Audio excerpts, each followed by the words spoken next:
Kelihatan ya? Ya, kelihatan. Oke, kita mulai langsung ya. Assalamualaikum warahmatullahi wabarakatuh. Selamat siang menuju sore nih. Iya. Dan nggak bosan ada seminggu, kita langsung aja ya. Jadi sebenarnya dikasih sama Bu dosen ini cukup berat ini karena asik, tapi sebenarnya pengen ada materi terkait SIK, terkait penginderaan jauh dan segala macamnya. Tapi saya akan memberikan insight ke pentingnya analisis spasial. Tapi start awalnya nanti teman-teman akan melihat bagaimana ada spatial thinking, kemudian hingga akhirnya seperti apa endingnya peran dari kita dalam konteks JS ya. Eh, saya coba kita mulai ya. Pertama.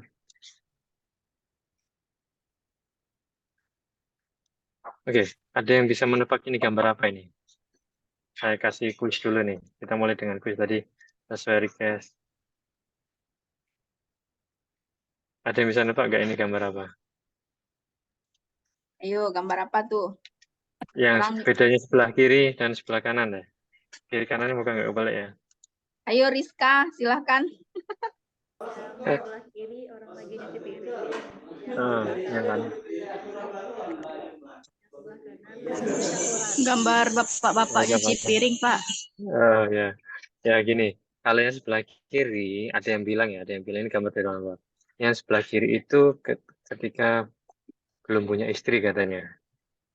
Dan sebelah kanan itu ada kalau teman-teman cermat itu analisis spasial ini ya, analisis ya. Mengajak berpikir analisis itu. Ini sebelah kanan itu ada gelas itu, ada bekas lipstiknya tuh, ya kan. Terus bapak-bapaknya nyantai aja baca koran itu ya. Walaupun kalau lewat wajahnya sama-sama murung ya, baik sudah berkeluarga maupun belum keluarga. Itu guyonya ya. Jadi ada kesan, ada juga yang protes waktu saya tunjukin ini. Ada yang protes, enggak lah itu mah yang satu bapak-bapaknya rajin, yang satunya enggak itu ndablek malah nyuruh istrinya ini.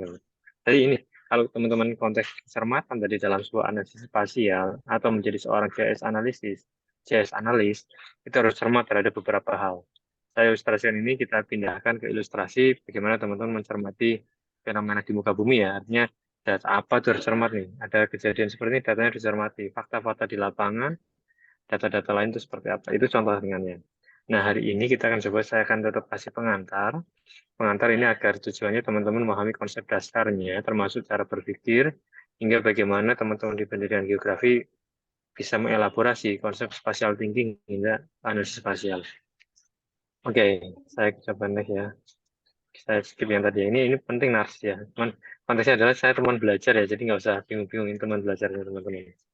Oke, di sini saya mengangkat bicara JS itu perkembangan cukup luar biasa. Ini beberapa hal yang sempat saya keluarkan. Teman-teman bisa googling, masih ada. Bagaimana dulu perangkat lunak salah satunya JS ini masih ringan dalam konteks mengolah citra digital. Kalau sekarang udah canggih ya, ada ini. Kemudian selain itu ada software yang open source juga, ada Vue.js. Ini yang versi sekarang ada 3.32, ini yang 5 ya. Teman-teman bisa explore ke sana. ARSys juga ada, ARSys Pro dan segala ini perangkat ya, tools sekali lagi.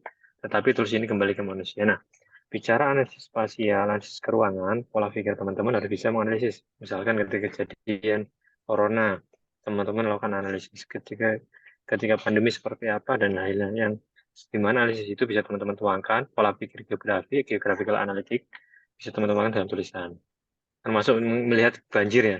Kalau teman-teman cari di Detik ada tulisan saya dalam banjir Jakarta di mata seorang geografer. Saya melihat teman-teman pendidikan geografi ini adalah bagian dari seorang geografer yang harus cermat juga dalam mencermati fenomena alam ya. Itu tandanya seperti apa, masuk penataan IKN dan segala macamnya. Nah ini saya lari ke sini dulu. Poin dari materi hari ini adalah bagaimana JS dan terutama data penginderaan jauh plus data-data lain yang jadi input dalam proses sistem informasi geografis bisa menganalisis permasalahan yang ada di kita. Permasalahan paling fenomenal yang sering kita lihat sekarang ini adalah perubahan iklim dan disaster risk reduction, adaptasi perubahan iklim. Dan sesuatu yang tidak disangka-sangka adalah ketika terjadi pandemi COVID-19. Itu saya yakin itu adalah prediksi kita. Kalau gambar yang di bawah, itu adalah keberagaman NKRI atau Bhinneka Tunggal Ika kita ya. Suku budaya bangsa segala macam yang itu menjadikan setiap kita menganalisis ruangan itu harus memperhatikan konteks kewilayahannya, kearifan lokalnya dan segala macam. Itu yang ingin saya tekankan di awal sebelum kita lari lebih dalam ya. Nah, balik ke tadi, kenapa saya mengajak teman-teman menganalisis tadi ya orang yang sedang mencuci piring ya dan yang duduk-duduk sambil membaca koran. Itu part dari bagian kita critical thinking atau berpikir. kritis. Kemudian hal-hal lain yang tadi kalau pengantar di awal itu bagaimana kita mengajak untuk berpikir spasial. Ternyata konon katanya proses spatial thinking ini membuat anak-anak itu sukses dalam STEM ya. STEM itu teknologi, engineering, and math, dan matematika ya. Jadi sebagai sekali lagi sebagai pendidik geografi ke depan teman-teman harus melihat ini. Kalau lihat gambar di bawah ya, ada orang tua, bapak-bapak dan istrinya yang melihat anaknya tuh menggambar seperti ini, kan menggambar. Sehingga waktu kemarin saya kalau teman-teman ingat saya sempat cerita ada kunjungan anak-anak SD, saya minta mereka menggambar. Apakah mereka harus menggambar peta? Enggak. Saya minta mereka menggambar yang mereka ingat, fenomena alam, baik gambar gunung, eh, bangunan-bangunan, atau bahkan menggambar sosok anime atau yang saya asumsikan sebagai orang. Itu artinya menggambarkan unsur-unsur yang ada di muka bumi ini, termasuk antropogeniknya, manusianya. Nah, lari ke sini lagi, berpikir spasial. Saking kritisnya berpikir spasial, orang-orang atau kita cenderung iseng ya, memberikan justifikasi terhadap sebuah pola ruangan. Ini kalau teman-teman lihat ini di mana nih? Surabaya, Jawa Timur ya.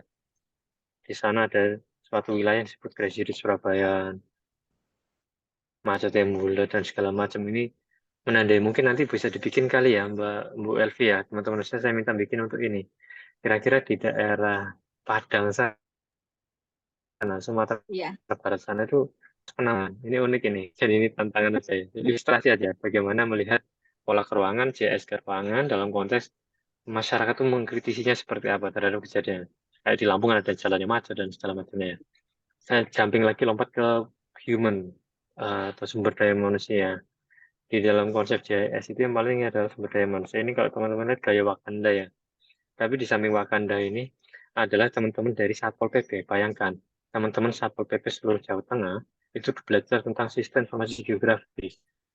Dari paling basic data akuisisi hingga sekarang mereka bisa bikin web JS. Keren kan ya? Orang-orang yang literasinya bervariasi, ada yang SD, SMP, SMA, mungkin ada beberapa yang lulusan, ini ada lulusan geografi juga, yang ternyata ditempatkan di Satpol PP. Dan kenapa mereka sampai ke sana? Karena mereka berpikir secara spasial. Jadi kepala Satpol PP Jateng saat itu berpikir spasial. SDM mereka terbatas. Bagaimana caranya mereka bisa menangani permasalahan tantrit, keamanan dan ketertiban. Mereka berpikir, oke, kayaknya butuh memetakan di mana sih lokasi miras, lokasi pemasangan baliho-baliho yang tidak tertib, kemudian dan segala macam mereka analisis. Dan mereka potret, mereka akuisisi, hingga memberikan pembobotan dan scoring ya. Tarik ke tadi konsep dasar.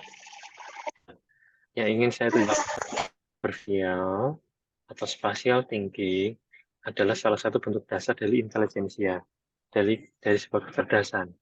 Yang kalau teman-teman baca kata-kata di sini, ini yang sebenarnya berfungsi di masyarakat modern sekarang.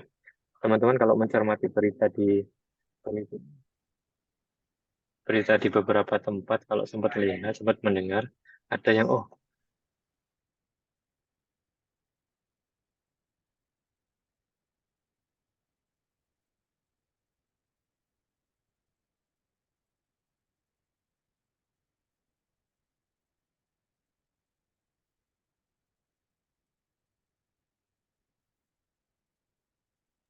Hilang suaranya, Pak Aji.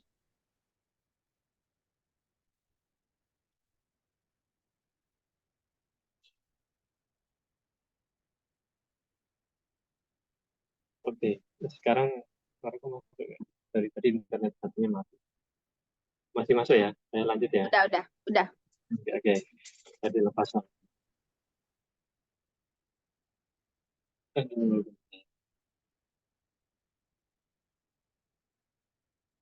Oke, saya lanjut ya.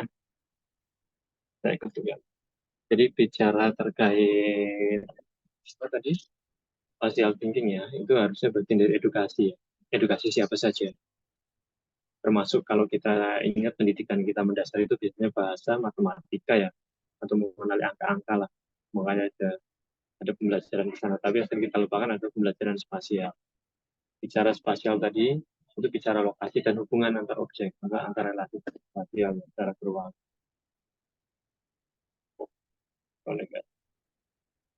Oke, betul masih terdengar ya. Kita next aja. Oke. Nah, nah ini yang menarik bagi seorang pendidik, kita harus bisa melihat apakah mahasiswa atau murid kita itu paham atau memiliki literasi spasial atau literasi geospasial ya. Pertama, ketika dia memiliki kebiasaan memahami atau pertanya-tanya di mana, kapan, bagaimana. Wah, ini konsep 5W1H. Yang kemudian dia praktek juga, makin mendalam dia praktek. Misalkan untuk interpretasi penginderaan show, melihat pola peruangannya juga bisa. Oh, kalau ada sungai lazimnya di Indonesia ini biasanya ada dekat pemukiman juga, atau di daerah pesisir juga ada pemukiman atau apapun. Bahkan ironisnya ketika orang-orang paham, jadinya kalau dekat sungai itu kan pasti banjir ya, ketika ada luapan sungai dan segala macam, apalagi dekat pesisir. Itu kalau logika spasial, evaluasi spasial. Nah, makanya seorang geografer sebagai sains, kita mempelajari geografi, maka kita harus fokus juga pada spasial. Kalau kalau tidak salah, ada 3 pendekatan dalam yang dibangun oleh geografi, yaitu pendekatan spasial, ruangan, kompleks wilayah ya, dan satu lagi pendekatan apa itu? Lupa ya, bahkan. Oke, saya skip ini ya. Saya asumsikan teman-teman sudah paham ya konsep dasarnya. Saya ingin lari ke pertanyaan-pertanyaan di sini. Ketika kita bertanya, di manakah misalnya ketika teman-teman yang NDKM dari UPI mau ke sini, di mana sih kantornya BIG, di mana sih Cibinong gitu, di mana sih Animalium, gitu, teman-teman kosnya teman-teman misalnya gitu. Kemudian kira-kira di Cibinong terkenalnya apa ya? Oh, Bogor, kalau Bogor, kota Bogor terkenal ini, kota banjir, kota hujan, atau apapun ya. Di Lampung macet, bagaimana polanya? Ini ketika teman-teman bertanya seperti ini, sampai bertanya tentang tren, kemana suatu wilayah, hingga mau analisis gimana sih menempatkan ATM, atau yang paling sering kita lihat ketika ada Indomaret, misalkan di situ ada Indomaret, bagaimana mereka melakukan analisis penempatan lokasi terbaik. Bahkan kalau teman-teman bertanya dari bandara, misalnya bandara dari bandara ke sini seperti apa, nah itu yang teman-teman semati itu termasuk pertanyaan mendasar. Nah, secara lebih dalam lagi, sebagian besar yang harus kita pahami, mostly ada yang bilang 80-90% itu bicara sampai suatu tempat, dua tempat aktivitas kita maupun keberadaan objek-objek geografis ya, bicaranya itu. Nah, ini lebih lanjut lagi, bicara bagaimana sebuah konstruksi spatial thinking ya. Konstruksi membentuk spatial thinking ada 3 poin kalau menurut Gilly dan Bernas di 2009. Nature, space, nah, konsep-konsep ya, space keruangan seperti apa, kemudian bagaimana metode menampilkannya, merepresentasikannya dari sebuah informasi spasial. Yang ketiga ini agak berat, artinya kita harus paham tentang spatial reasoning, alasan. Kan hampir yang sama di tahun yang sebelumnya, bahkan tadi memahami konsep dari peruangan, menggunakan tools atau alat untuk menggambarkan peruangan tadi, termasuk menganalisis prosesnya seperti menentukan banjir, parameter banjir, longsor, itu butuh spatial reasoning tadi. Hingga ini ada gambarnya, jadi dulu untuk suatu saya menggambarnya lebih dalam lagi. Ya, science atau ilmu tentang spasial, ilmu geografi, informasi geografi, spasial, geografi itu kaitannya dengan spatial thinking. Kalau teman-teman di bawah, misalkan bicara konsep space, konsep peruangan, kita kenal sistem koordinat, ya kan? Kita mengenal jarak, distance, segala macam. Ada sistem proyeksi lebih dalam. Kita presentasinya tadi misalkan desain grafis ya. Teman-teman nggak tahu mengalami ada dulu di kuliah di kami itu ada namanya simbologi grafis, simbolisasi segala macam sistem proyeksi itu menunjukkan kenapa jalan dikasih warna merah segala macam. Kalau di era digital sekarang di petanya Google Maps navigasi jalan nggak dikasih warna merah, karena kalau dikasih warna merah cenderung kita ngeliatnya macet gitu kan. Jadi itu pelayanan juga ke pola pikir kita seperti apa memahami kerja. Terus konsep-konsep special listening ini sebenarnya sekarang semakin mudah di era digital ya, karena sudah dibantu ya menentukan keputusan tercepat dan segala macam esensi ini ya. Nah, ada yang bilang seperti ini, spatial thinking itu sesuatu yang ketika bicara ke spasial ini terlalu di sana. Peroleh, analisis, identifikasi, klasifikasi, simbolisasi, analitik spasial, spasial korelasi, itu larinya ke sana. Ini konsep dasar. Bicara mode atau jenis-jenis ya, yang spasial ini pertama ada bicara lokasi atau bicara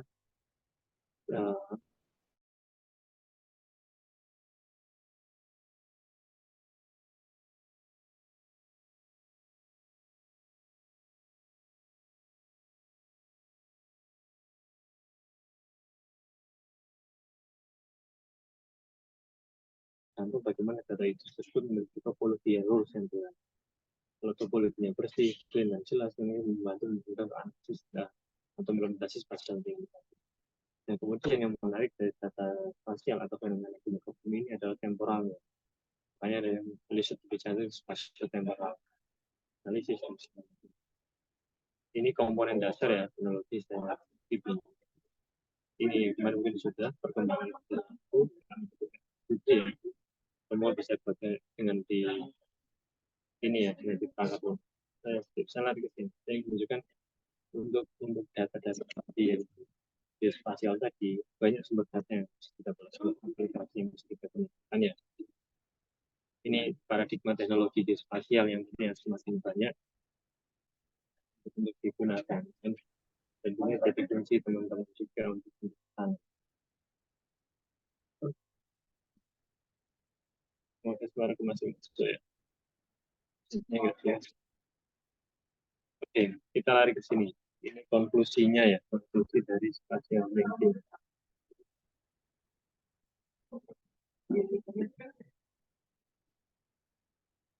Agak kurang terdengar suaranya, Pak Haji.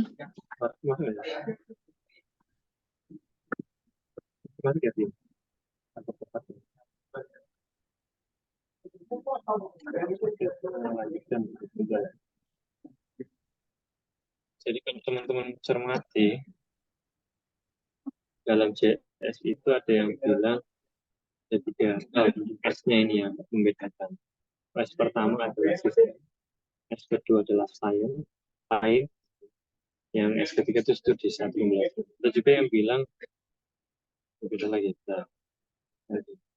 Ini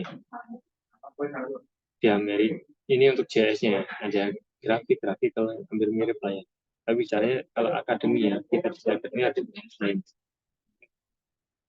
Jadi ada UPI, teman-teman UPI itu jurusannya sains, informasi sosial, IT ya. Ini saya dari dosen beberapa yang itu topik ini terus.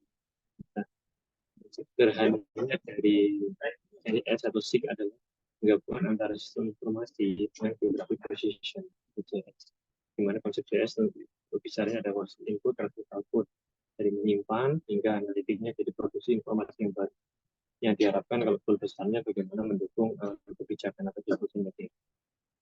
Ini gambaran yang lama ya, tapi mungkin masih relevan. Dimana kalau kita bicara gambaran ini, maka dunia nyata kita gambarkan dengan kita jauh, kemudian diolah dalam berbasis data, dilakukan analisis spasial tadi, maupun jalan juga, hingga jadi produk yang disebut representasi ya, kalau bentuk peta, web maupun disajikan di mobile, kemudian dimanfaatkan apakah dia bisa mendukung untuk perencanaan dan perusahaan. Yang berikutnya lagi ada bagaimana ternyata setelah data, mengenai informasi sosial, hasil olah data sosial, segala macam itu mendukung untuk mewujudkan dunia nyata yang lebih baik, seperti itu. Nah ini, kalau teman-teman bisa layar mouse atau apa pasti ada layering ini, sungai, jalan, sebagai layar, ada titik sebagai poligon, ada titik, petasi sebagai area dan segala macam. Ketika semuanya digabungkan, diintegrasikan menjadi sebuah konsep berbasis data. Kemudian ketika jaringan jalan dalam sekarang itu informasi. Bicara pengalaman, ada tracing geolokasi di mana. Kalau bicara tadi penginderaan jauh, tentunya ada data satelit yang mendukung baik geologi, evolusi di mana, hingga termasuk data dari program media dan data itu data-data analisis. Nah, ini basic saya mungkin mengenal juga sering dari tidak atau metode tadi menentukan analisis seperti apa. Tetapi semua itu bisa jalan kalau ada datanya. Yang paling penting adalah people, orang. Nah, di sekarang yang lebih dalam ada member dengan internet jadi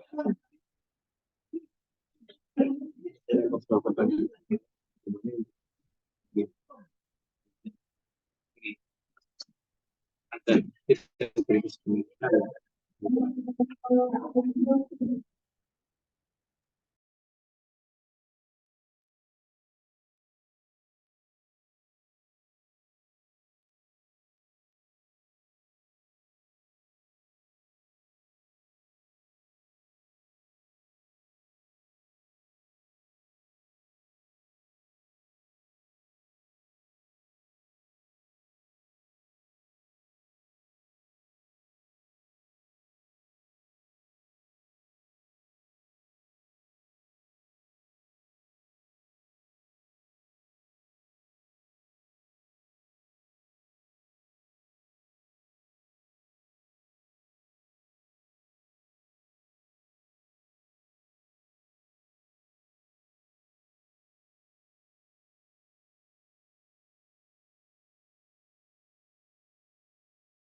Coba ini ada pertanyaan mungkin ya dari Pak Aji, berapa luas kawasan hutan di Indonesia dan bagaimana gambaran sebarannya gitu. Tadi mungkin kurang terdengar suaranya, Mas Ya, Aji. tadi nggak, ini tadi lagi berhenti apa sholat azan Isya Oh iya azan iya. asar. Ya, Oke oke, oke. kita lanjut ya. Iya. Kita lanjut ya. Sorry. Tadi sempat putus. Oke, kita lanjut. Jadi pertanyaan ini sempat saya lempar. Kalau teman-teman cermati, ketika menjawab ini tentunya yang harus bisa menjawab ada dua. Integrasi penginderaan jauh dan GIS, sistem informasi geografis gitu kan. Bagaimana kita bisa cermati data-data penginderaan jauh, multitemporal, segala macam bisa menghitung ke sana. Kemudian setelah dipotret atau dari satelit dapat penginderaan jauhnya, kita analisis, kita tentukan. Sederhananya kalau kalau kita bisa pakai indeks ini ya, NDVI ya, kalau pernah belajar ya. Jadi membagi band merah dan segala macam untuk menentukan tadi. Nah, ini saya akan share. Ketika saya tanya ini, jawabannya ini. Saya coba tayangkan ya. Nah, saya coba stop screen dulu. Ini saya tayangkan yang presentasinya saja. Yang basic, yang sebentar. Ada videonya yang cukup bagus. Sayang kalau tidak saya tayangkan. Oh, mana tadi? Bentar.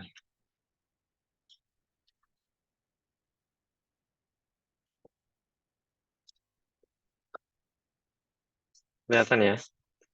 Teman-teman bisa lihat. Suaraku masih masuk ya? Iya. Nah, teman-teman bisa lihat ini. Ini data penginderaan jauh ya. Menggambarkan perubahan atau perkurangan ini. Ini analisis yang sederhana. Ini bagaimana penginderaan jauh, kemudian dikuantifikasi dengan nanti JS-nya digabungkan. Ini hitungannya. Ini yang ada yang mengeluarkan sampai hitungan ke sini. membandingkan antara hitungannya dari Kementerian KLHK dengan perhitungan riset si Hansen ya. Yang menarik adalah ketika kita bicara tadi, kita bisa lihat di sini. Data penghitungan jauh ketika menggunakan data dari ini ya, dari Google ini pakai Google Earth Engine kalkulasinya. Dengan perhitungan tertentu, indeks kemarin sederhana, mereka menghitung penambahan dan pengurangan ya, plus minusnya atau indeksnya lah, indeks kehilangannya. Cakupan hutannya di berbagai pulau di Indonesia. Bisa teman-teman. Nah, harus saya lari iseng. Sebenarnya di KLHK sendiri seperti apa? Ini waktu saya sharing, saya tunjukkan ke teman-teman KLHK ya. Di mereka tuh menariknya data mereka tuh kayak gini. Kalau teman-teman lihat cermati lebih dalam, ini ada masalah apa di sini? Data spasialnya. Permasalahan paling menonjol utama adalah permasalahan topologinya di sini. Ini banyak polygon sliver segala macam yang kurang pas ya. Teman-teman bisa coba unduh nanti dan lihat sendiri datanya mereka. Makanya balik ke sini. Saya langsung lari lagi dari tadi penginderaan jauh, interpretasi segala macam, menggunakan kunci interpretasi, dapatlah data-data vektor, layer-layer tadi yang saya sampaikan di awal ya. Jalan, sungai, segala macam bangunan ini jadi layer-layer. Yang ketika disebutkan ini disebut integrasi data, berbagai jenis data. Ketika layernya memiliki nilai Z, maka kalau teman-teman lihat sebelah kanan, itu maka bisa dibikin 3 dimensinya atau 2,5 dimensinya. Terus saya mundur ke belakang lagi. Kita bicara tentang data penginderaan jauh resolusi tinggi. Kita tegas CTSRT sering nyebutnya. Kita tegas stabilitas resolusi tinggi, sangat tinggi malah. Ketika data-data ini hanya mendapatkan ortosistematis, tidak ditegakkan dengan pengukuran di lapangan, di CP, segala macam, maka ini bukan gempa ya, goyang-goyang gini kalau teman-teman lihat. Ini karena ada perbedaan antara pertama di daerah ini ya, memiliki ketinggian tertentu, perbukitan, pegunungan, segala macam. Kalau tidak di orto dengan VS di orto, ditegakkan dengan tidak ditegakkan, ada perbedaannya. Pergeserannya cukup signifikan ya. Makanya penting dalam pengerjaan besar itu ditegakkan. Nah, sebenarnya lari ke sini. Setelah tegaknya citra segala macam dapat layer-layernya tadi, ini yang penting ya, analisis. Yang sering menarik adalah ketika analisis biasanya pakai peta tanah, peta hutan itu harus skalanya beda-beda. Ini yang tantangan bagi teman-teman dalam meneruskan sebuah analisis. Sederhananya, konsep analisis itu paling ada query-nya, diklasifikasikan ulang hingga ditembak susunkan. Nah, hal-hal teoretikal yang harus teman-teman pahami sebenarnya adalah analisis spasial adalah bagaimana upaya kita memahami dunia nyata melalui memetakan di mana objek-objek itu, bagaimana objek-objek geografis itu saling berhubungan, dan bagaimana aksi reaksinya mereka, itu analisis. Kemudian dapat tiap objek di muka bumi tadi dijadikan layer-layer, diteliti polanya, set selection, predictive modeling, segala macamnya. Itu menggunakan teknologi komputasi yang kita kenal dengan teknologi JS sekarang. Nah, yang paling menarik di bawah, semua analisis itu bisa dipakai selama kita menggunakan data spasial yang lengkap dan baik. Jadi topologi, atributnya lengkap, bisa menggambarkan ke sana lebih, menggambarkan relasinya ke sana lebih tepat. Harapannya selalu ya, JS bisa output baru, informasi baru yang memberikan edit value di sana. Itu hal yang baru di sana. Terus kita lari ke sini lagi. Kecerdasan komputer ini sangat bergantung bagaimana kecerdasan manusia menentukan parameter analisisnya. Matematikalnya seperti apa. Makanya sebenarnya dukungan pemahaman matematika juga perlu ya. Selain pemahaman geografi juga. Hingga penentuan parameternya, indikatornya, expert judgment, sebelumnya itu juga penting. Saya akan kasih contoh ke analisis spasial paling awal, kalau teman-teman boleh ini kita simpulkan ya, adalah peta kolera dari John Snow. Di tahun 1854, ini analisis spasial ya, masih menggunakan peta. Dia meminta seorang ahli peta menggambarkan, dia menganalisis, dia berpikir spasial, dia menggunakan spasial thinking-nya, dia menggunakan kemampuan epidemiologinya, dia menganalisis ada nggak sih korelasi atau hubungan antara lokasi korban tadi akibat kolera tadi dengan pemakaman kuno dan sumur. Dia menganalisis ini. Ternyata terungkap sebuah pola bahwasanya sangat kuat relasinya lokasi atau tempat tinggal si korban tadi dengan sumber dari air sumur yang terkontaminasi. Berpikir spasial ini yang penting. Ini ketika digambarkan. Zaman dulu ya, pakai map seperti itu. Di zaman sekarang menggunakan analisis GIS, S3, salah satu orang di S3 itu ngeplot tuh lokasi-lokasi P tadi, korbannya. Ternyata, sorry, perkembangan titik sumber pipe-nya, segala macamnya. Ternyata pola analisisnya seperti ini. Dengan spasial zaman sekarang ya, jadi kita bisa tahu hotspotnya, kemudian bagaimana yang paling relevan, paling terjangkit, dan segala macamnya. Itu seperti ini. Nah, lari ke sini tadi. Kalau dari gambaran CS tadi ya, CS adalah terkait bicara data, bicara software, bicara manajemen manage orangnya, bicara mapping, modeling, monitoring, apapun itu. Yang menarik adalah pada tataran mana nih teman-teman? Apakah teman-teman pada tataran measurement? Measurement itu hanya ngumpul-ngumpul aja, ngukur-ngukur saja. Yang kedua, apakah teman-teman bicara kepada dataran fakta? Fakta di lapangan seperti apa? Atau ketiga, teman-teman sudah mulai collecting data, mengolah semua tadi paling bawah, hasil pengukurannya, fakta-fakta di lapangan seperti apa, jadi sebuah data. Kemudian naik lagi teman-teman menjadikan sebuah informasi. Yang menantang adalah di fase yang paling atas, piramida paling atas, knowledge and wisdom, kebijakan. Kadang apa wisdom, lokal wisdom ini yang ada orang-orang lokal justru yang punya kebijakan, kearifan lokal ke sana. Pada tataran knowledge ini tergantung teman-teman jauh mana ketika teman-teman melihat sebuah informasi yang diolah menjadi sebuah pengetahuan yang dibagikan. Sederhananya seperti ini.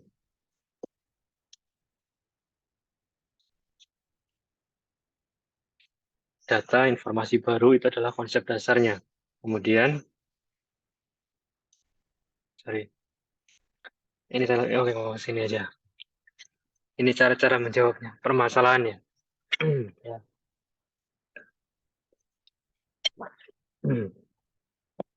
Ketika ditanya lokasi, ketika ditanya proximity, kedekatan, ketika ditanya pola, kemudian di modeling ini adalah permasalahan geografis yang diselesaikan dengan cara pola pikir spasial juga. 1-7 ini adalah step-step yang harus dimiliki oleh teman-teman. Pertama, menentukan permasalahannya apa, mendiskusikan kriteria, lalu mencari datanya, merencanakan analisisnya, hingga eksekusi. Ini stepnya. Jadi kalau nanti teman-teman akan melakukan penelitian berbasis JS, statement ini juga harus penting perhatikan. Saya akan memberikan satu namanya living textbook dari ITC20. Tautannya nanti bisa dicari. Di living textbook ini teman-teman bisa belajar konseptual. Seperti teman-teman mencari apa itu JS. Bagaimana kalau lihat di living textbook ini, JS berkaitan erat dengan analisis, dengan akuisisi, dan bagaimana layering.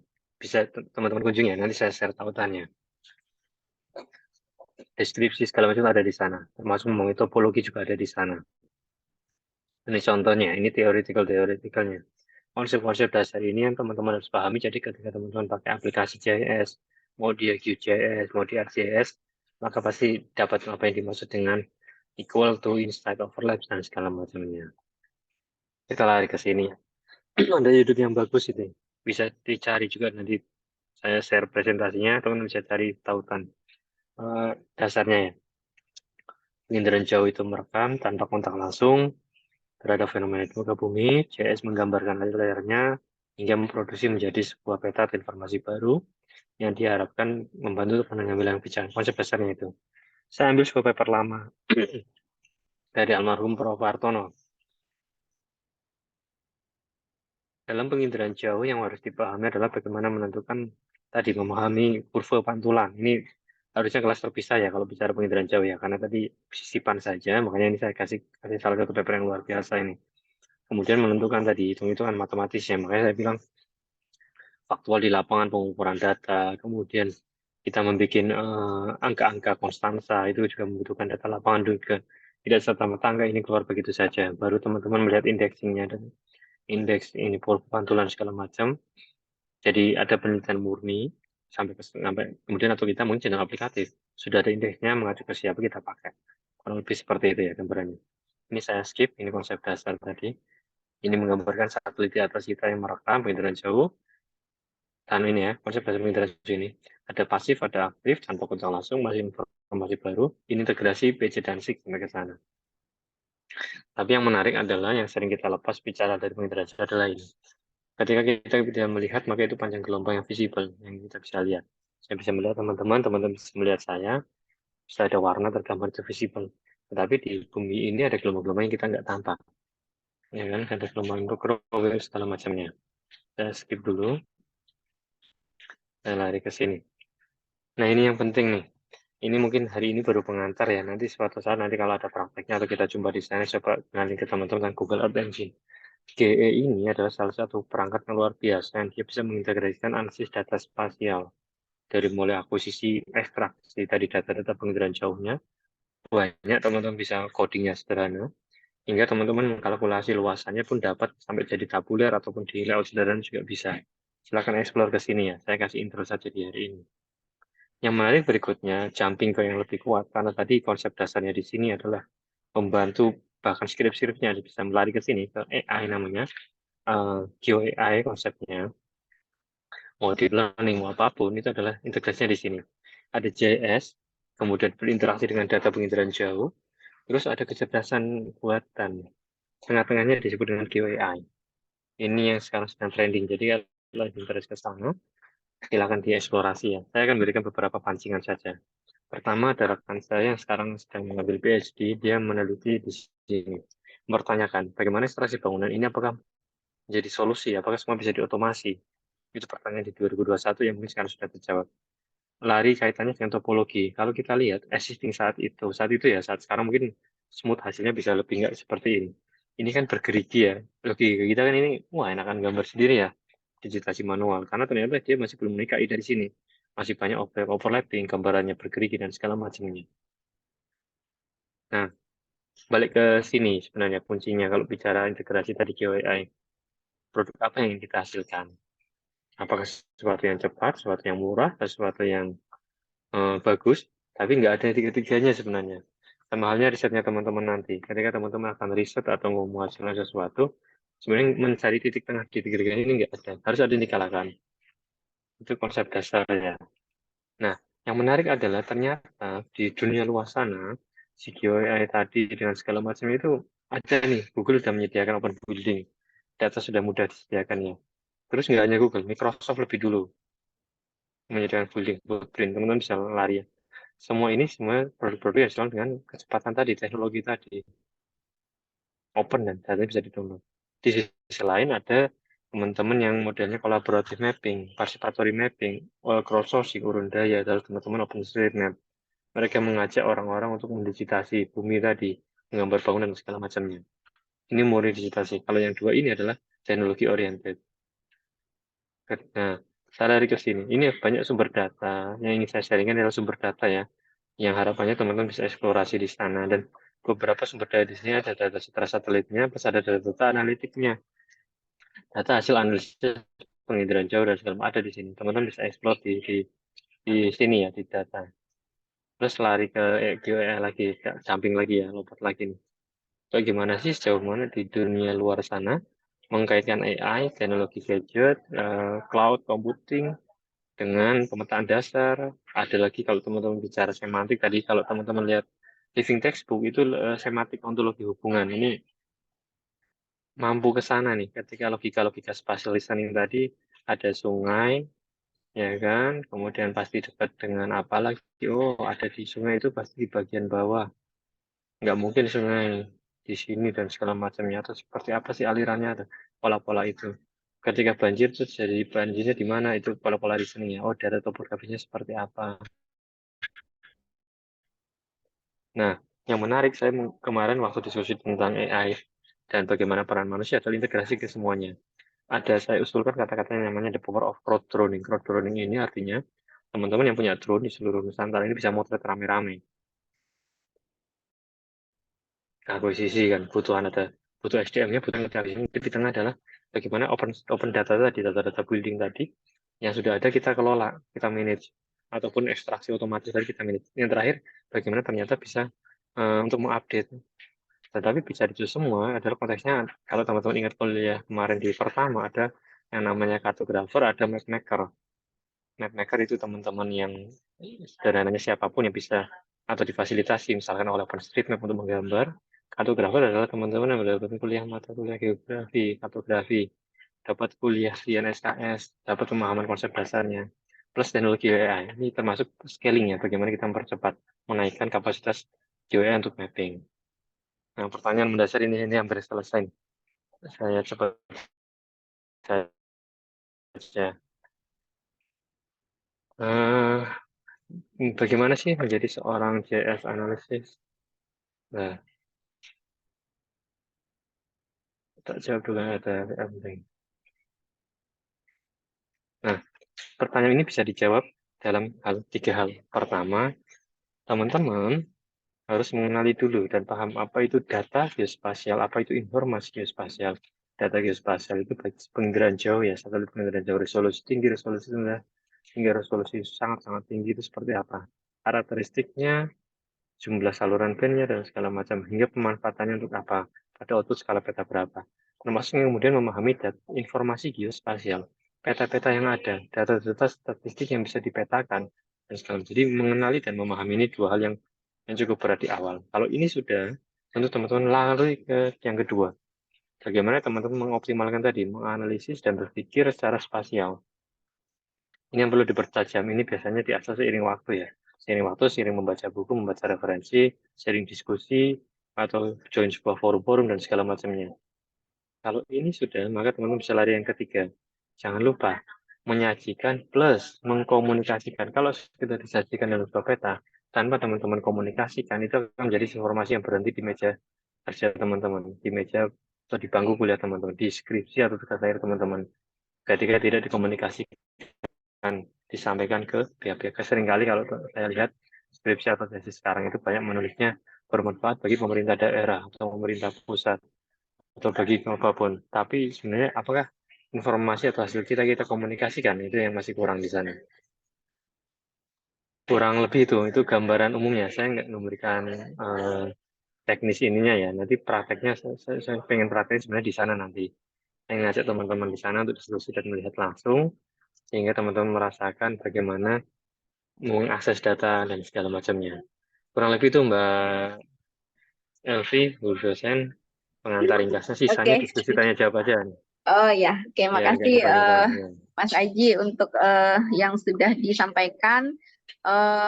Ayo kita diskusi mungkin untuk teman-teman mahasiswa yang ada di Zoom ini. Silahkan jika ada yang ingin ditanyakan atau kita diskusikan bersama. Silakan boleh nanya-nanya tentang aplikasi GIS ini, kaitannya tadi dengan penginderaan jauh tadi sudah disampaikan juga sama Mas Aji ya, sama Pak Aji. Nah, apakah sudah ada nih yang teman-teman mahasiswa mungkin yang sudah menerapkan pemanfaatan SIG ini dengan PJ secara bersama? Apakah sudah pernah penerapannya atau gimana? Atau nanti Belum kita ya, belum pernah. Praktek ya. prakteknya udah pernah belum nih? Kemarin kita sebenarnya di sini ada juga Mas sudah mempraktekkan kemarin sama Firman kemarin ya, Firman ya. Oh, Mas Firman ya. Terus? Ya, Firman ini kebetulan dia dari PMM juga, tapi dari Universitas Lambung Mangkurat ya, Unlam. Okay. Ya, dan dia non pendidikan nih Mas Haji. Oh, mantap.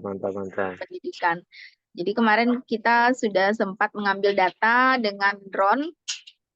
Mungkin Firman bisa jelaskan kemarin data apa yang sudah didapatkan kemarin dari data penginderaan jauh itu.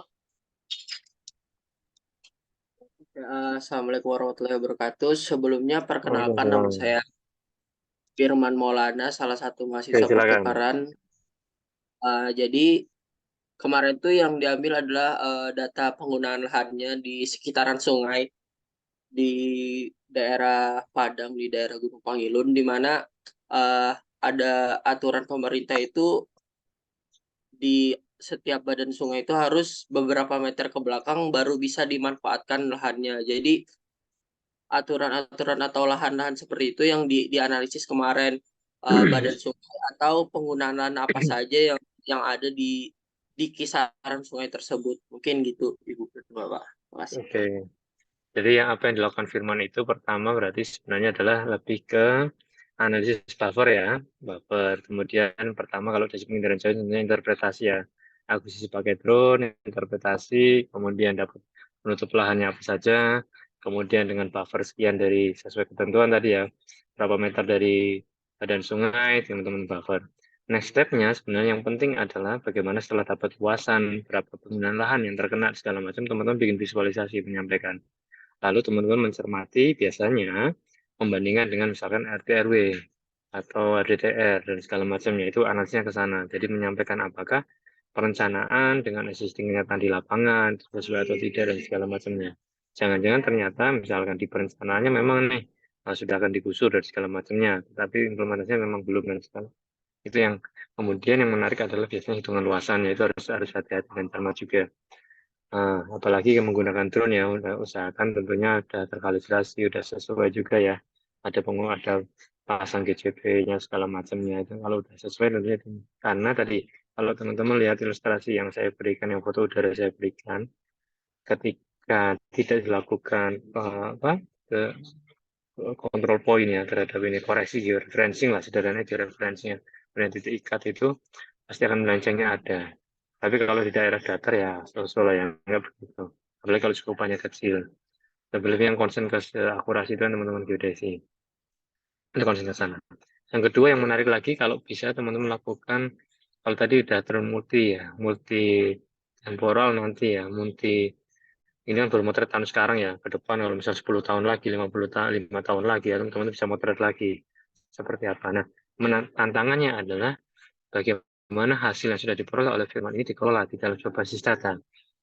Nah, ini saya kasih gambaran ya. Di kita di Indonesia, itu ada namanya KUGI, Katalog Unsur Geografis Indonesia. Saya izin share lagi nih. Jadi, kalau teman-teman yang ada di sini mungkin sudah mendengar KUGI ini. Ini yang penting. Pengelolaan basis data terkelola di Indonesia ini ada katalog unsur geografis. Teman-teman bisa coba unduh, pahami polanya. Ini ada dasar harapannya kenapa ini ya jadi referensi baik ini nih ada teman-teman bisa lihat ya database datasetnya misalkan untuk pemetaan apa ini keperluan kadaster atau kebencanaan tadi maka teman-teman bisa cek harusnya ini bisa cek dua kali internetnya agak lambat ya. Teman-teman bisa nanti cek ya saya akan share tanah ini untuk kebencanaan seperti apa misalkan banjir atributnya apa pada skala berapa itu ini ada semua misalnya teman-teman mengatakan tadi apa lingkungan terbangun. Ini agak loadingnya lambat ini, jadi dia salah ini. Nah, ya. Jadi ini skema basis datanya. Data vektor yang teman-teman peroleh bisa teman-teman kelola. Hasil dari misalnya interpretasi penutupan lahannya ya, atau penggunaan lahannya. Silakan dikelola, disimpan, atributnya diberi nama sehingga terkelola. Kemudian jangan lupa data awalnya disimpan, catatan atau akurasi hasil pengukuran akurasi terhadap data dasarnya juga diperlukan. Hingga kemudian hasil ekstraksinya, penggambarannya, metodenya pakai apa, apakah interpretasi visual, ataukah dia menggunakan pendekatan teknologi AI, berdasarkan buatan itu juga dijadikan dalam catatan. Ini basis datanya dikelola seperti ini banyak sekali. Teman-teman bisa belajar nanti di sini ya. Kemudian yang menarik yang sering kita lupakan adalah metadata. Metadata ini penting. Jadi kalau tadi Mas Yunus sudah memotret segala macam itu bikin metadatanya dari basis datanya. Akuisisinya pakai apa, termasuk hal yang sering kita lupakan. Terus saya akan share satu lagi tadi lari ke Google Engine ya, agak lompat sedikit. Ya ini saya tunjukkan dan dalam tanda petik menantang terutama teman-teman yang pendidikan bahwa pendidikan juga ada masalah ya. Ini melihat bagaimana nih data pengindaran jauh. Ini ada katalognya ini tinggal teman-teman buka saja. Sudah kebuka ini datanya, hasil analisisnya. Ini data-data source yang luar biasa. Data-data source ini di mana dulu saya memperolehnya itu untuk dapetin kayak gini harus online dulu, susah. Dulu data mentahnya diolah. Ini sekarang sudah ada semua. Tinggal bagaimana teman-teman menganalisisnya, mengoptimalkan. Misalkan ya, coba buka yang mana? Ini spektra level 2. Ini kliknya di sini doang nih. Saya klik ini. Oke. Ini saya bikin akunnya. Nah, di sini bikin akun dulu teman-teman. Kebetulan yang punya saya belum. Silahkan teman-teman bikin akun, lengkapi, pakai email apa, isi, nanti akan masuk ke scriptnya. Jadi tinggal klik sini, teman-teman akan dapat scriptnya. Itu tentang Google Engine. Yang kedua, teman-teman punya resource banyak, saya akan OpenStreetMap ini. Ini data building. Jadi kalau teman-teman tadi punya sudah apa namanya, sudah punya ini, sudah punya hasil penerbangan drone atau apa juga bisa dibandingkan hasil interpretasi teman-teman dengan ini atau seperti apa. Ini sumber data saya, sumber data ya lari jumping tadi ya dari yang dilakukan Firman ke sumber data ini bisa data export sama banyak tadi belum yang apa yang apa namanya harus login lagi saya skip kan bisa dicoba. Terus kalau bicara DEM teman-teman mungkin tadi bisa membandingkan, saya kasih clue lagi PubDem ini luar biasa ini. Saya kasih resource data ya biar teman-teman explore ketika teman-teman menganalisis tadi. Yang menarik dari kasusnya Firman, ketika sudah tahu bufferingnya, coba bikin analisis flood banjir. Ya kan? Banjir di wilayah itu seperti apa? Tentunya pemerintah memberikan alasan kenapa harus ada buffer dari sungai, buffer dari kawasan pesisir. Satu, karena ada potensi bencana banjir dan segala macamnya, longsor, kemudian tsunami ketika harus dari sekian garis pantai. Ini fakta, ini data dem yang luar biasa, teman-teman bisa unduh. Tapi baca dari berapa ya koordinatnya di wilayah Indonesia lalu di-download. Kalau mau download semua besar banget ini, 300 GB. Jadi silakan pilih kira-kira koordinat wilayah teman-teman di mana diunduh. Update ini bagus luar biasa. Kalau data-data penginderaan jauh main aja di Google Engine. Itu saya share ya sebagai pemantik ya, karena jangan hanya bergantung pada apa yang ada, tapi coba cari resource di internet cukup banyak. Terus kemudian tingkatkan ketajam analisis teman-teman, argumen teman-teman. Kalau sudah dapat tadi perubahan pengguna lain seperti apa, coba analisis dengan fenomena banjir misalkan. Apalagi tadi buffer sungai ya, misalnya dengan penataan ruang. Jadi edit value-nya ada, nilai tambahnya ada. Itu tambahannya Mbak Elvi. Agak Oke, panjang ya, tapi tambahannya yang lain bagus monggo. banget. Tambahannya Silakan. sangat bermanfaat itu kayaknya untuk anak-anak ini, teman-teman mahasiswa ini yang mungkin nanti ada mengangkat tema penelitian misalnya terkait dengan itu. Berarti itu bisa di-download gitu ya, Mas ya, datanya tadi ya. Yang mana? Yang mana Yang banyak banget yang Fabem OpenStreetMap. tadi, Fabden Fade bisa, yang terakhir. Fabden bisa. Ya, Jadi iya dia bisa udah ya. forestnya dia udah hilangkan, jadi tinggal building saja. Bagus itu kalau mau dipakai. Jadi Iya. kalau teman-teman analisis multi tingkat, multi data, banyak sekali yang bisa dipakai. Kalau yang pertama tadi Mas, yang itu yang ada data banjir apa tadi yang pertama? Yang Oh, itu yang Google Engine ya. Google Engine tadi itu artinya teman-teman bisa melihat existing data di sana seperti apa. oh, data Banyak existing-nya resource ya. Google ya. Terus teman-teman bisa pakai rumus misalkan nanti kalau kelas khusus ya atau kalau mau ini tentang Google Engine juga bisa. Sebenarnya kalau sekarang sih kelas-kelas kayak gitu tuh banyak, dan mudahnya Google Engine teman-teman itu script dasarnya sudah ada. Terus nyari di internet tuh ada. Jadi cukup beberapa baris script nanti sudah dapat analisis tadi ya, penutup lahan pakai Oh iya. AI. Itu udah cepat interpretasi. Kapan-kapan deh kalau di sana kita explore lebih dalam. Iya, nanti kalau Hmm. seandainya ini sampai di Padang mungkin kita Untuk bisa praktek ya, kita praktek lebih ya lebih kita enak ya. bisa Ya. lihat seperti apa Hmm. pemanfaatannya, pengambilan datanya dan lebih ke prakteknya gitu ya Mas Haji ya. Iya, betul Oke, betul siap. ada lagi teman-teman yang mau ini berdiskusi misalnya dengan terkait ini. Berarti ini kaitannya dengan data penginderaan jauh yang bisa dimanfaatkan dan dianalisis gitu ya. Iya ya. Jadi sekarang kalau dulu zaman saya kan mau download data susah ya, harus download dulu. Saya ingat dulu saya menghidupkan sejumlah 10 komputer di lab. Saya Iya. hidupkan hanya untuk download citra. Kalau sekarang teman-teman cuma tinggal pakai beberapa baris kata, baris script, teman bisa ngolah, bahkan bisa memantau olahan teman-teman dari HP gitu. Sudah selesai running atau enggak. Tapi sekali lagi kan berbeda ketika ada batasannya juga kan ya, sekali processing berapa. Yang menarik lagi adalah hasilnya itu teman bisa langsung dapat ton luasan atau bikin layout sederhana juga bisa. Itu modulnya banyak, tinggal interestnya teman-teman mau kemana. Apakah teman-teman interest kan dalam penginderaan jauh, sekali lagi skala analisnya mau seperti apa ya, apa global, lokal, atau detail ya kan.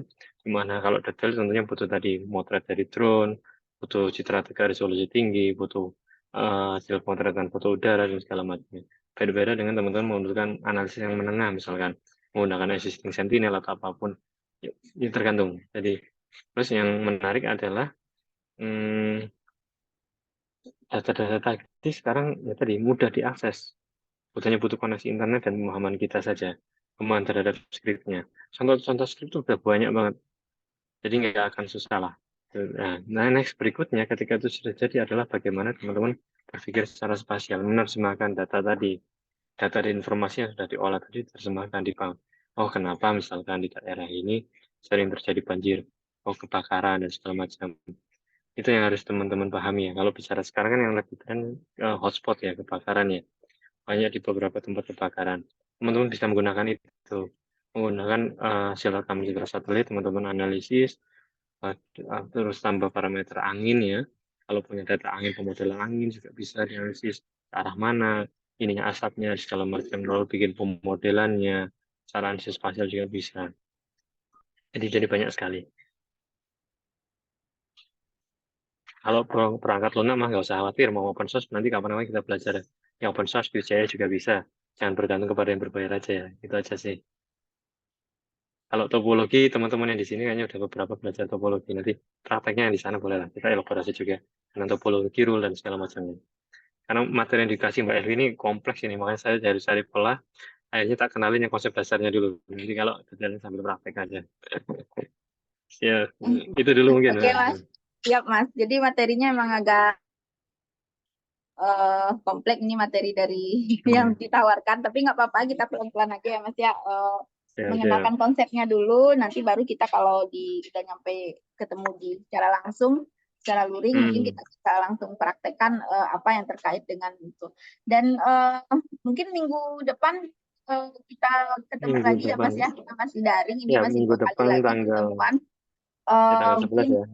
ya, ini kaitannya mungkin dengan pengenalan data-data vektor gitu ya Mas ya, yang terkait dengan analisa-analisa dalam segi informasi geografis. Ya mungkin nanti saya kasih juga tugas ke mahasiswa, nanti dulu mau pancing dulu mahasiswanya Ya, terkait kasih PR dengan aja data. dulu. Ya kasih PR dulu aja, data Ya. vektor itu seperti apa, nanti kita langsung bisa diskusikan nanti terkait dengan itu. Ya. Siap. Oke, cocok. Ya. Data-datanya teman-teman bisa unduh tadi dari geoportal, dari berbagai link yang saya berikan juga bisa diunduh untuk belajar. Termasuk yang Firman tadi ya, kalau udah mungkin minggu depan bisa sharing ya analisisnya, nanti kita komentari di situ juga boleh. Ya, nanti kita lihat nanti datanya. Oke, ada lagi nggak yang lain, teman-teman yang lain yang ingin bertanya atau sudah cukup? Tambah bingung atau gimana?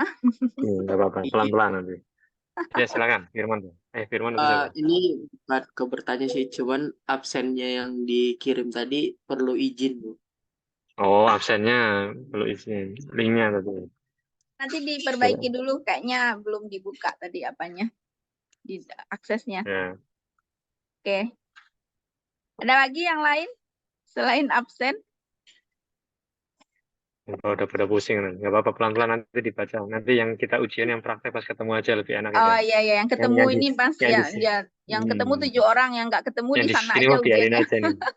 Yang nggak ketemu yang di BIK itu Biarin langsung aja ujian di sana Mas Aji. Udah ketemu di sini. Ya, nanti nilainya nanti saya dapatnya dari Mas Aji yang di sana. Nanti. Oke. Siap. Oke, itu dulu. Oke, gimana yang di BIK mungkin ada cerita atau gimana, ada curhat-curhat atau apa gitu kan? Ada menceritakan tentang kegiatannya di sana atau gimana? Ya, sharing tuh pengalaman di BIK. Sharing aja biar tahu juga teman-temannya yang lain. Ada Rahmi, kemudian ada Rizka di sini, Nurfalah, ada Irfan juga, Deja. Kalau yang ngapain aja tuh? Ya ngapain gitu kan? Widyawati, kalau yang Widyawati ini di BMKG nih Mas, BMKG di Jakarta. Sari, Tadi ada juga yang izin ya Mas ya, ada si siapa tadi yang pergi ke ini ke Kalimantan katanya. Iya, ya beberapa lagi ada perjalanan. Mm-mm. Ada yang jalan ke luar kota juga kayaknya, luar provinsi. Oke. Rahmi senyum-senyum itu mau cerita apa, Mi? Malu deh. Mau cerita Rizka apa juga dia? ini. Mau cerita Nggak apa tahu. dia tuh? Dia mau cerita kadang bingung ini nggak ada kerjaan di sini sama Mas Haji gitu. Iya, nggak ada kerjaan ya. Kasih aja kerjaannya banyak-banyak. Oke. Ya mungkin nggak ada kali Ya, ya Mas ya. ya, saya share aja kalau teman-teman di sini kebetulan memang belum di fase analisis ya. Sebagian besar rata-rata hanya sekedar JS dasar. Jadi mereka mengecek layouting peta, mereka melakukan pengecekan apa topologi segala macam masih basic di situ saja. Jadi JS aja masih belum. Karena kebetulan kalau di PPB ini kan bukan yang bidang untuk melakukan JS analitik ya. Beda kalau teman-teman penempatannya di PPIT di tematik. Di sana bisa analisis itu segala macamnya. Jadi makanya teman-teman ini masih ya tadi lebih ke kartografi mungkin ya pengecekan layout JS mendasar yang fundamental database termasuk cookie dan segala macamnya. Jadi harapannya nanti setelah dari sini mereka ahli di situ Bu Elvi. Dipancing aja nanti ya. Oke Ahli oke Mas. peta lah. Ya nanti saya kasih project lah terkait dengan peta dasar gitulah ya yang bisa mereka kerjakan nanti. Ya, betul. Oke oke. Makasih Mas Haji Oke. udah sharing. Siap, Mungkin terima kasih. ya Sampai mungkin ketemu minggu depan ya. sampai ketemu Moga aja ya kita. koneksiku bagus Moga aja koneksiku bagus ya minggu depan ya. Aku posisi Oh iya iya kemungkinan iya. di Ini ya. agak jelek ya koneksinya. Oke Mas, nggak apa-apa. Kita mungkin hari ini untuk pertemuan kita hari ini kita sudah paham juga tadi ya konsep-konsep dasar yang dipahami, yang disampaikan oleh Pak Aji. Jadi hari ini mungkin sangat menarik sekali. Minggu depan mudah-mudahan nanti saya pancing dulu dengan tugas ini mahasiswanya nanti terkait dengan data vektor ya, data raster. Dan nanti kita minggu besok kita ketemu lagi dan ya mudah-mudahan kita sehat selalu ya Mas Haji ya. Ini lagi di Sumatera Barat lagi musim asap ini Mas Haji. Iya makanya nih. Ya. Berat-berat. lagi Kebakaran pengasapan di sini. Ya, jadi mudah-mudahan kita sehat selalu. Terima kasih untuk teman-teman mahasiswa juga. Terima kasih semuanya sudah hadir di sini. Oke, kita akhiri. Assalamualaikum warahmatullahi wabarakatuh. Waalaikumsalam warahmatullahi wabarakatuh. Rame nih, kalau salam rame dia. Kalau udah salam langsung keras suaranya gitu ya. Apalagi Rizka dan Nurfalah ini. Iya. Ya udah, terima kasih semuanya. Ya, makasih. Izin deh. Terima kasih Mas.